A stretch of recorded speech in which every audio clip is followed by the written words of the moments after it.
राम मंदिर उस स्थान पर स्थित है जिसे हिंदू धर्म के प्रमुख देवता राम का जन्म स्थान माना जाता है। पहले इस स्थान पर बाबरी मस्जिद थी, जिसका निर्माण एक मौजूदा गैर इस्लामी ढांचे को ध्वस्त करने के बाद किया गया था, जिसे बाद में ध्वस्त कर दिया गया था। 2009 में भारत के सर्वोच्च न्यायालय ने विवादित भूमि पर फैसला सुनाया, जिसमें कहा गया कि यह भूमि हिंदुओं की है जो इस पर राम मंदिर का निर्माण कर सकते हैं। मुसलमानों को मस्जिद बनाने के लिए एक जमीन का एक अलग टुकड़ा दिया जाएगा।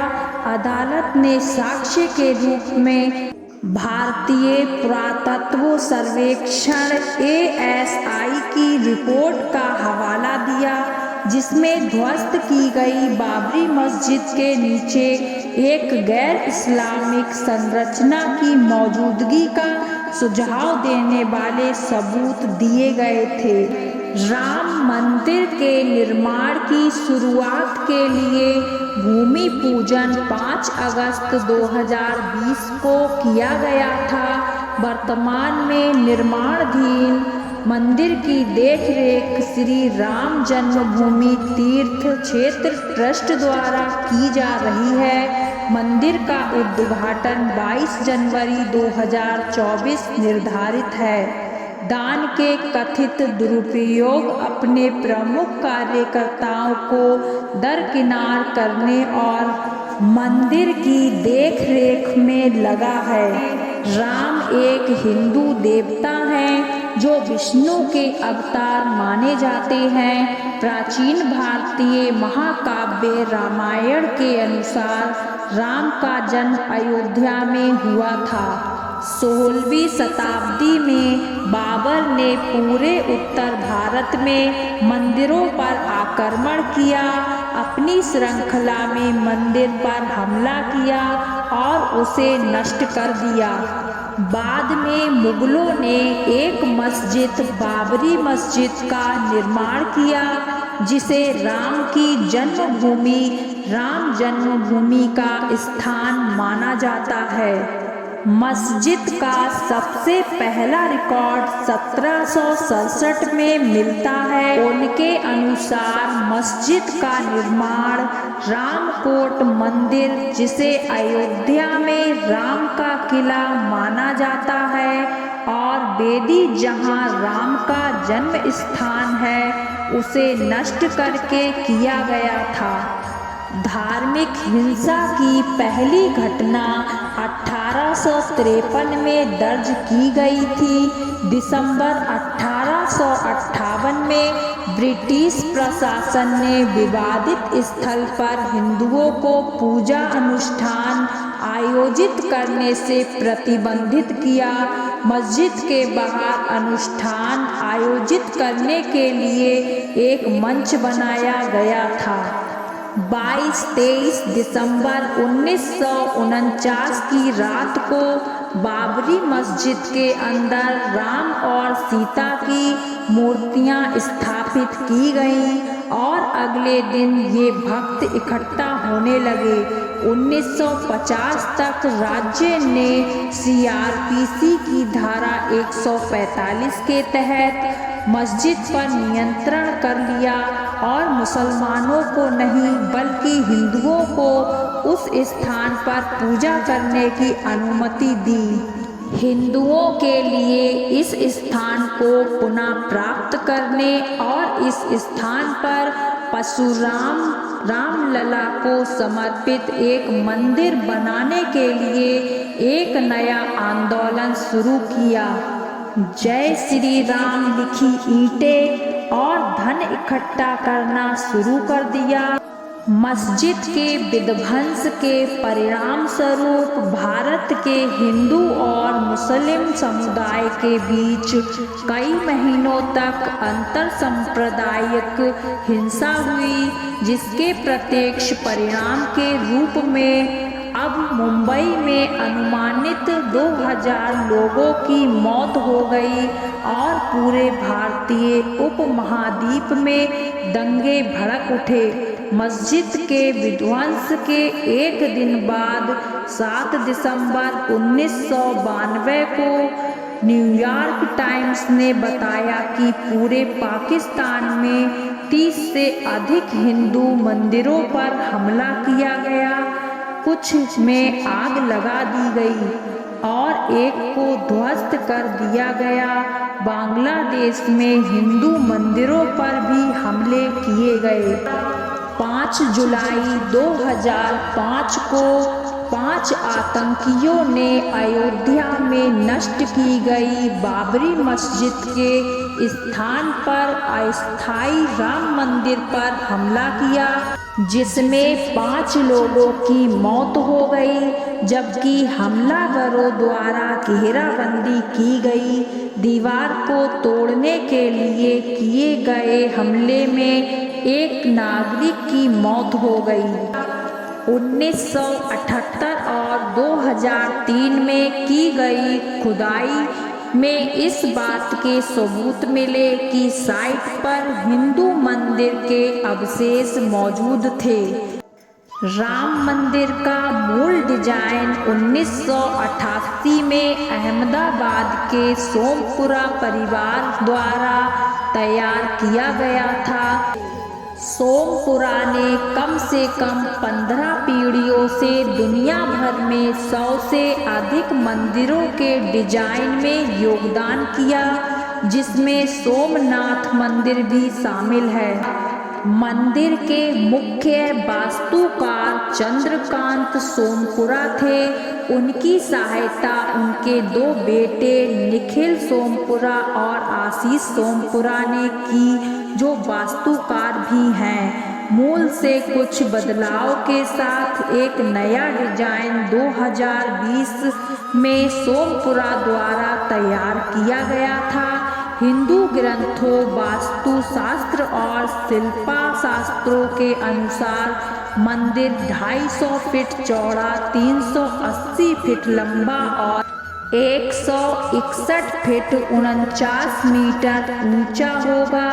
एक बार पूरा होने पर मंदिर परिसर दुनिया का तीसरा सबसे बड़ा हिंदू मंदिर होगा।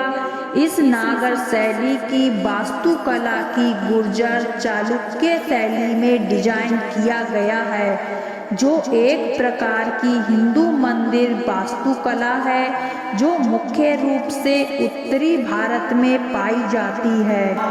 प्रस्तावित मंदिर का एक मॉडल 2019 में प्रयाग कुंभ मेले के दौरान प्रदर्शित किया गया था। मंदिर की मुख्य संरचना 3 मंजिला ऊंचे चबूतरे पर बनाई जाएगी। इसमें गर्भगृह के मध्य में और प्रवेश द्वार पर 5 मंडप होंगे।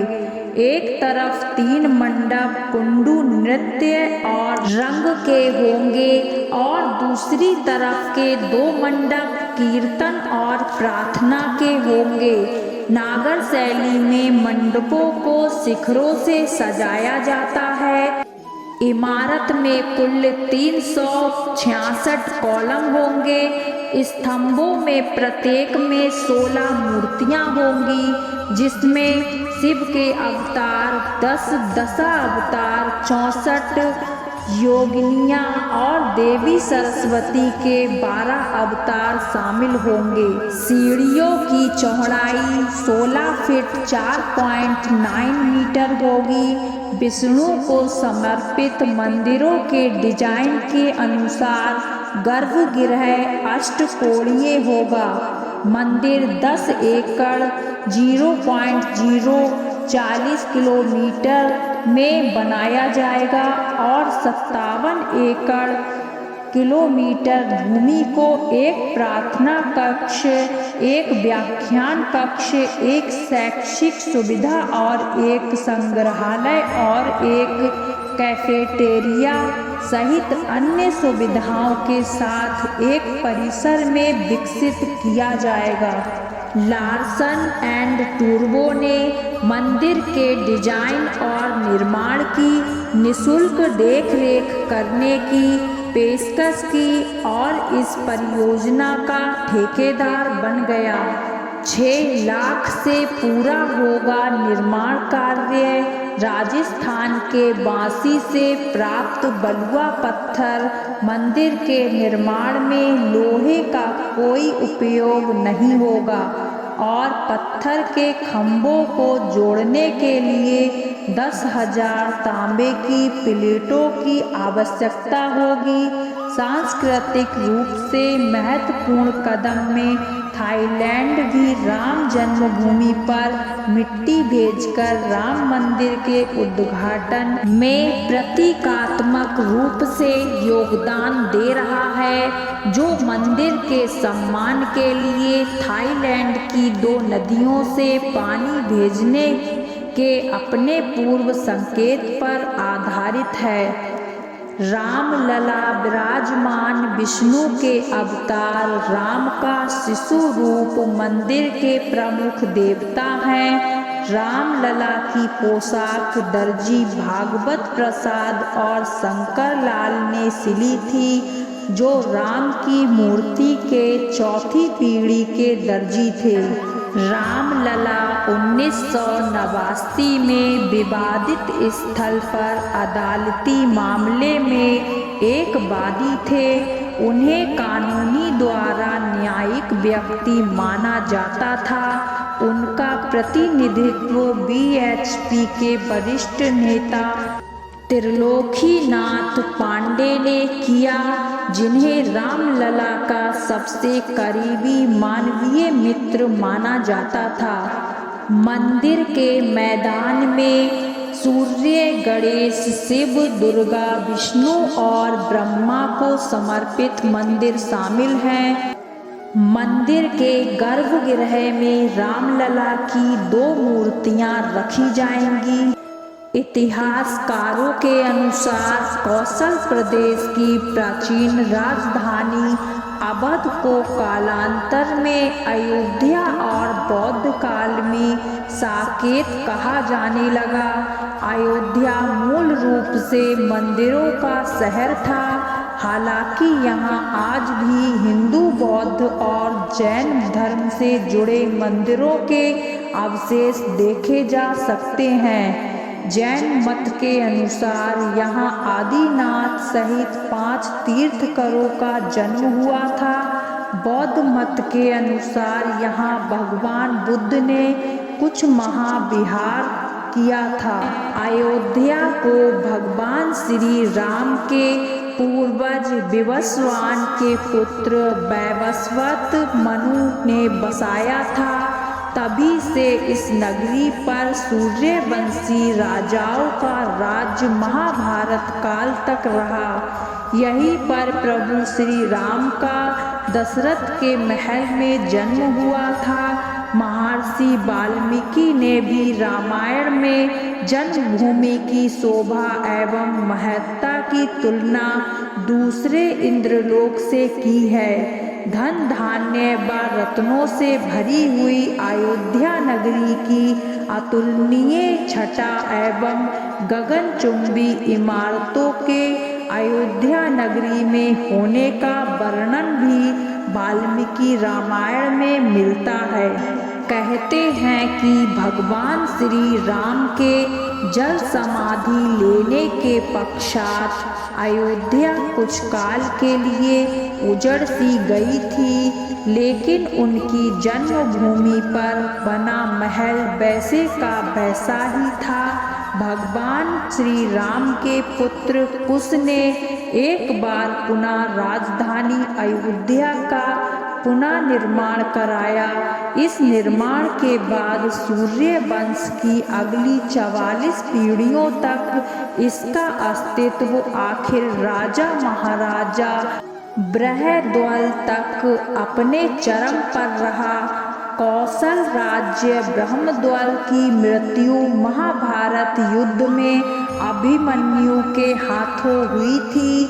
महाभारत के युद्ध के बाद अयोध्या उजड़ सी हो गई। मगर श्री राम जन्मभूमि का अस्तित्व फिर भी बना रहा। इसके बाद यह उल्लेख मिलता है कि ईसा के लगभग 100 वर्ष पूर्व उज्जैन के चक्रवर्ती सम्राट विक्रमादित्य एक दिन अखेट करते करते अयोध्या पहुंच गए। थकान होने के कारण अयोध्या में सरयू नदी के किनारे एक आम के वृक्ष के नीचे वे अपनी सेना सहित आराम करने लगे। उस समय यहाँ घना जंगल हो चला था, कोई बसावट भी यहाँ नहीं थी। महाराज विक्रमादित्य को इस भूमि में कुछ चमत्कार दिखाई देने लगे। तब उन्होंने खोज आरंभ की और पास के योगी व संतों की कृपा से उन्हें ज्ञात हुआ कि यह श्री राम की अवध भूमि है। उन संतों के निर्देश से सम्राट ने यहाँ एक भव्य मंदिर के साथ ही कूप, सरोवर, महल आदि बनाए। कहते हैं कि उन्होंने श्री राम जन्मभूमि पर काले रंग के कसौटी पत्थर वाले 84 स्तंभों पर विशाल मंदिर का निर्माण करवाया था। इस मंदिर की भव्यता देखते ही बनती थी। विक्रमादित्य के बाद के राजाओं ने समय समय पर इस मंदिर की देखरेख की। उन्हीं में से एक शुंग वंश के प्रथम शासक पुष्यमित्र शुंग ने भी मंदिर का जीर्णोद्धार कराया था। पुष्यमित्र का एक शिलालेख अयोध्या से प्राप्त हुआ था, जिसमें से सेनापति कहा गया है तथा उसके द्वारा 2 अश्वमेध यज्ञों के किए जाने का वर्णन है। अनेक अभिलेखों से ज्ञात होता है कि गुप्त वंशीय चंद्रगुप्त द्वितीय के समय और तत्पश्चात काफी समय तक अयोध्या गुप्त साम्राज्य की राजधानी थी। गुप्तकालीन महाकवि कालिदास ने अयोध्या का रघुवंश में कई बार उल्लेख किया है। इतिहासकारों के अनुसार 600 ईसा पूर्व अयोध्या में एक महत्वपूर्ण व्यापार केंद्र था।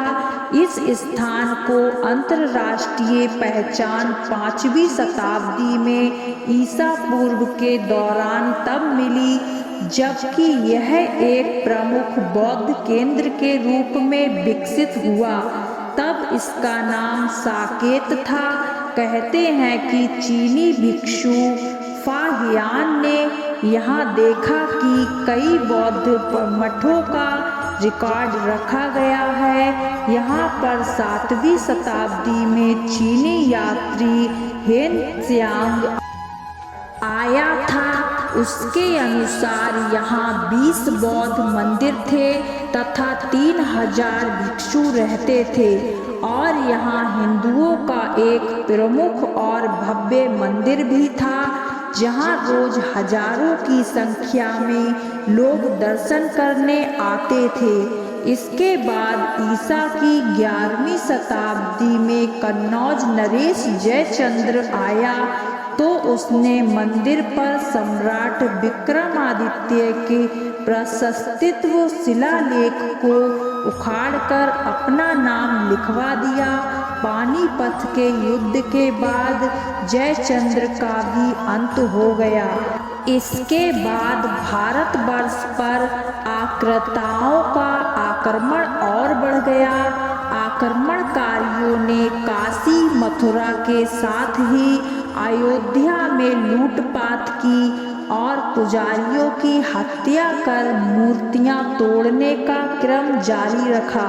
लेकिन 14वीं सदी तक वे अयोध्या में राम मंदिर को तोड़ने में सफल नहीं हो पाए। विभिन्न आक्रमणों के बाद भी सभी झंझटों को झेलते हुए श्री राम की जन्मभूमि पर बना भव्य मंदिर 14वीं शताब्दी तक बचा रहा। कहते हैं कि सिकंदर लोदी के शासनकाल के दौरान यही मंदिर मौजूद था। 14वीं शताब्दी में हिंदुस्तान पर मुगलों का अधिकार हो गया और उसके बाद ही राम जन्मभूमि पर अयोध्या को नष्ट करने के लिए कई अभियान चलाए गए। अतः 1527-28 में इस भव्य मंदिर को तोड़ दिया गया और उसकी जगह बाबरी ढांचा खड़ा किया गया। कहते हैं कि मुगल साम्राज्य के संस्थापक बाबर के एक सेनापति ने बिहार अभियान के समय अयोध्या में श्री राम के जन्म स्थान पर स्थित प्राचीन और भव्य मंदिर को तोड़कर एक मस्जिद बनवाई थी जो 1992 तक विद्यमान रही। बाबरनामा के अनुसार 1528 में अयोध्या पड़ाव के दौरान बाबर ने मस्जिद निर्माण का आदेश दिया था। अयोध्या में बनाई गई मस्जिद में खुदे 2 संदेशों से इसका संकेत भी मिलता है। इसमें एक खास तौर पर उल्लेखनीय है। इसका सार है, जन्नत तक जिसके न्याय के चर्चे हैं। ऐसे महान शासक बाबर के आदेश पर दयालु मीर बकी ने फरिश्तों की इस जगह को मुकम्मल रूप दिया। हालांकि यह भी कहा जाता है कि अकबर और जहांगीर के शासनकाल में हिंदुओं को यह भूमि एक चबूतरे के रूप में सौंप दी थी, लेकिन क्रूर शासक औरंगजेब ने अपने पूर्वज बाबर के सपने को पूरा करते हुए यहाँ भव्य मस्जिद का निर्माण कर उसका नाम बाबरी मस्जिद रख दिया। तो दोस्तों, यही है हमारे राम मंदिर की सच्चाई। अगर आपको यह वीडियो पसंद आई है तो वीडियो को लाइक करें और चैनल को सब्सक्राइब करें। जय श्री राम।